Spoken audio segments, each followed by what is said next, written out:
Artist Journal, August 31st, 2022, Berlin. My name is Adrian Pocobelli, your artist reporter on the scene. I just have one question for you. When was the last time you were as excited as maybe I was yesterday seeing this on Twitter? When were you that excited going to a contemporary art gallery? Like, I don't know about you, but when I saw this, I was just like, I stopped in my tracks, and I frankly can't remember the last time that happened to me in a contemporary art gallery, and I have been to many. As I mentioned last episode, it's kind of what you do out here. And right now, I'm kind of more excited to see my notifications on Object than to go to any show. Now, I am going to a friend's show tonight at Fata Morgana in Mitte, for those that are around who might be watching this, which is actually a pretty cool gallery. But yeah, you know what I'm saying? Like, I don't remember the last time I was as excited as I was when I saw this on Twitter, being in a contemporary art gallery. Quick look at this, actually. So it looks like another Microsoft Paint work by Cloaksy.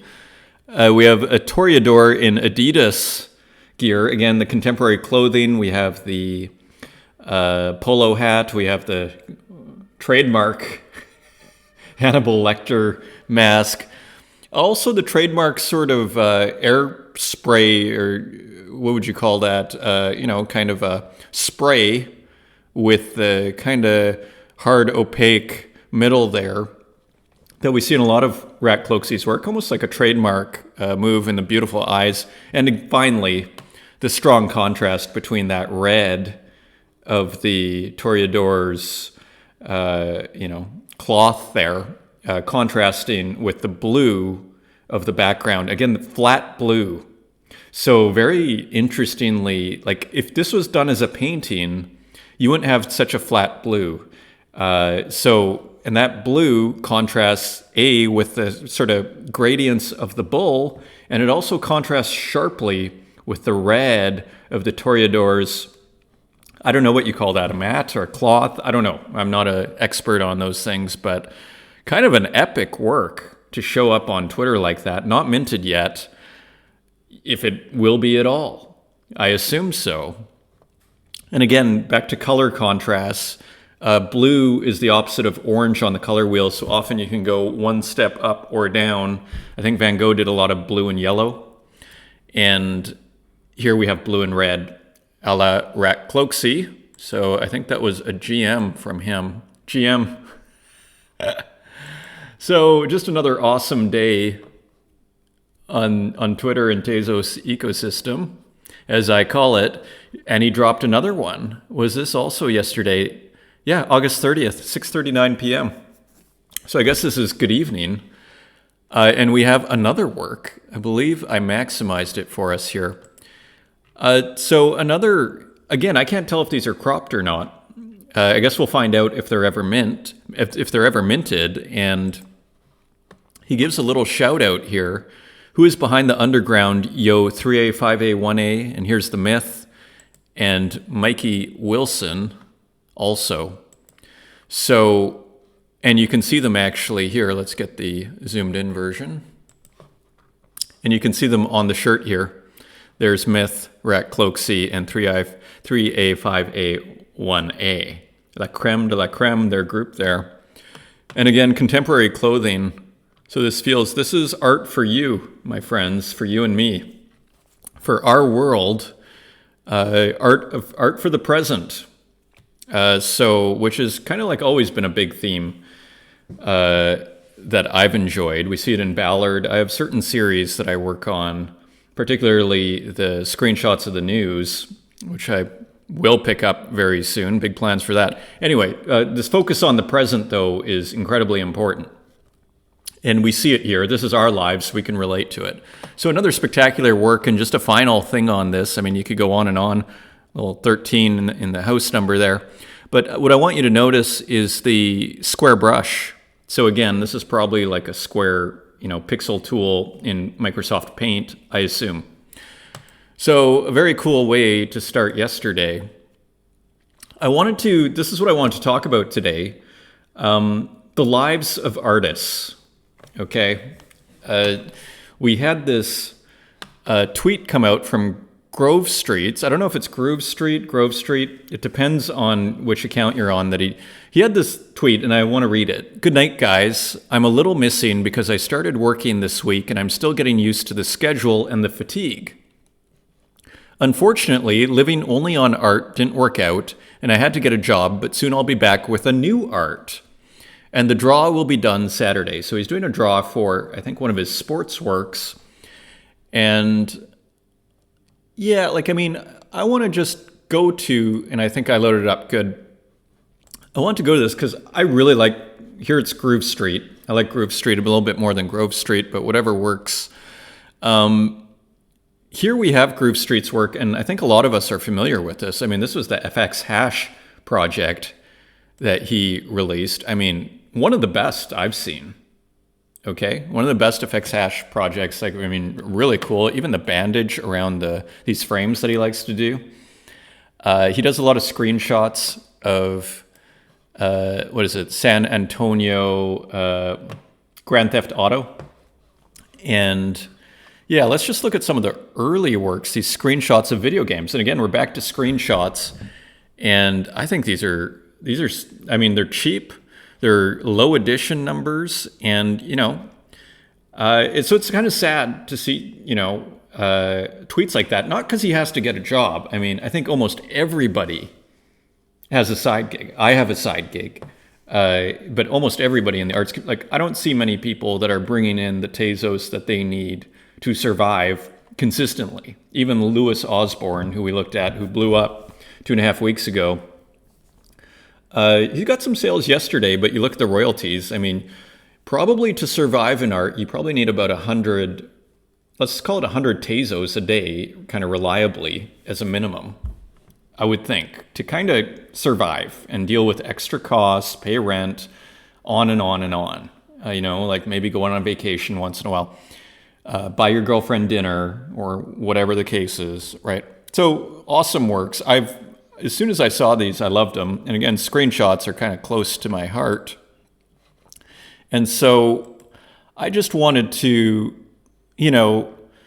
let Groov Street know that he is appreciated, because sometimes in this space, and this is kind of the theme of the episode, we're kind of so early, and the space, for lack of a better word, isn't super mature. And I don't mean on an emotional level, but I mean the art kind of people and the traditional art collectors, who I don't think we need to take cues from, don't get me wrong, but they're still kind of making their way over. There was an event at Art Basel this year with Tezos and Art Basel. I think they're actually beginning the discovery process. That's my theory. Okay, I started here, I said February, it's actually December. Let me just open up a new page here. I started here.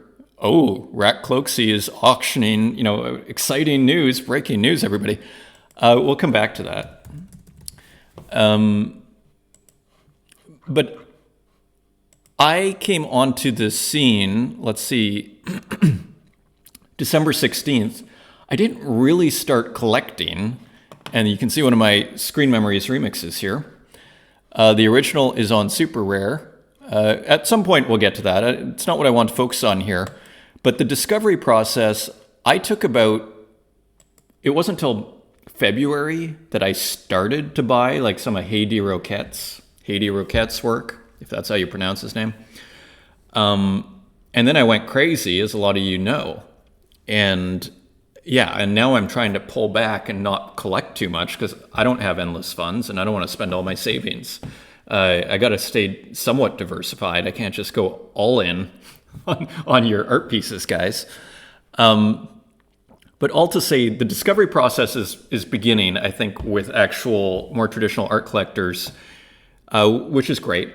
And what I want to say, though, is I want to go to Groov Street's most recent drops, because they were kind of, he's a member, I assume it's a he, he's a member of the community, and a well-known one, I would argue. Most people are familiar with his work, and he dropped these new sports series, and he kind of got almost zero support. Like, I bought in. He dropped it on the 5th of August. I bought one the next day when I saw he was making 0 sales, and I kind of liked the piece. Sure. Am I going to put it on my living room wall? Not necessarily. Like, it's like, and this is my point is, why did I buy it? LB actually bought one too. Good job, LB. Because I think we need to be a little bit more, as a community, I think we need to be a little bit more patrons rather than just collectors. Like, be patrons. And what is a patron? A patron is someone who, even if you're not like, oh, this is my favorite piece ever, you're still supporting the artist. He was charging a Tezos 30, which is $2. And, I think too often we are acting just like purely like collectors, and there's not enough loyalty is how I would say. And I'm not for me, I'm so past this. I like to think, at least. I'm not talking about me. I'm talking about other people. And when I see it here, and then he put out a tweet, 10 days later saying, I'm going to burn everything that I don't sell in the next, 12 or 24 hours. And so we got a few. Mikey Wilson bought some. Dieter Nadler. So it's not all collectors. We have, I'm saying, be a patron. Help people along. Encourage people, especially if they're only charging €1.30. And the same thing happened with this guy. And so now in his tweet, let me just go to the history here. He said basically make an offer and for a Tezos 30 minimum, and I'll take them. There's no other takers. So, and then we get this little bit of a sad tweet, now don't be too sad if you can't live on your art yet. We're all aspiring to this, and very few people are able to do that. So I think if you keep working hard, you could do it. And you never know with this scene, just keep showing up. But this is kind of what concerned me most. I'll be back with a new art. And maybe he doesn't mean it in a sad way, but I see it as kind of it looked like he had this new sports series he was doing, and now it looks kind of like, well, he saw the reception because the community basically didn't support it. And so we're never going to see where it goes potentially. So these are the lives of artists, okay? Who else did we have here? This is another one. This came out the same day, yesterday. Sabato, who's got a nice little thing going on, not so little thing going on Object, nice market. He's put out a ton of great work. I've bought a ton of it. If you just want to see, for those that don't know his work, he's done some fabulous pixel artwork. This is some Corel Draw stuff, his drawing exercises, which we were looking at one yesterday. It's an awesome. I think we looked at this in an earlier episode. These are really awesome works that he, again, using retro tools. We don't need to go back into this, but someone who's doing quite well, I would argue. And this is the tweet that I wanted to mention. Found an unminted drawing that I made back in April. This one is called Pre-Sal, and I had thought it could be part of a series of devastated landscapes that I would mint on ETH or Solana. I sent it to Form Function, and they rejected me. Lol. So I just forgot. I made this. It's kind of a similar story here, guys. And again, okay, maybe I'm not going to put this on my living room wall, but this is the problem. And I think Form Function, it works by community. But this is the thing, I guess my takeaway, and the thing is, Sabato is just inherently interesting, most of what he does. And we got to start giving that trust to people that, in a sense, there's too much of a move towards the shiny object, and it's got to look kind of aesthetically amazing on a surface level right away. And it's almost like the pendulum is swinging from the contemporary art scene which is too abstract and doesn't rely on aesthetics at all. And we're swinging too far towards aesthetics and not appreciating the kind of conceptual side of things. This is very interesting. Okay, this work. I don't know if we probably can't maximize it, but it's inherently interesting. It probably would have been interesting to see where this goes. And I guess what I'm saying is Sabato has nothing to answer to the form function community, but it's probably some democratic community, and they just go, oh, this isn't that great. Like, this is just some weird pixel art that isn't, this person doesn't have much talent is probably what they're thinking. The community is thinking to themselves. So all to say, what I'm trying to say here is basically this market is still very young. Okay. It's kind of, for lack of a better term, immature. Okay.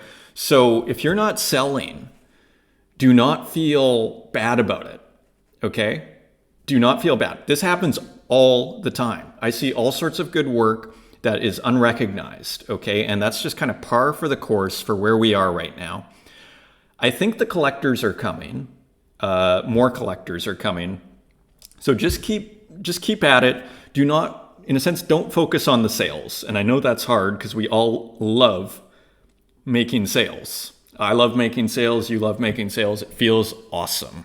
But do not worry if you're not making sales, because it probably doesn't mean that much, especially if you're doing kind of interesting, kind of conceptual things that aesthetically are a little more challenging. Don't expect to make a bunch of sales, even though that could be some of the most spectacular work out there. Okay? So that's kind of the lesson of this episode. And here's the final example. We have the myth. I mean, he put this up for 500 Tezos, a one of one, and basically it didn't go anywhere. And then he said he found an error and he burnt it, and he's relisting now for half price. Like, even Myth, who is arguably one of the main artists on the Tazos ecosystem, he can't even get what you might call a reasonable price for his work. So again, don't feel bad. This is the life of an artist, to be misunderstood. Okay.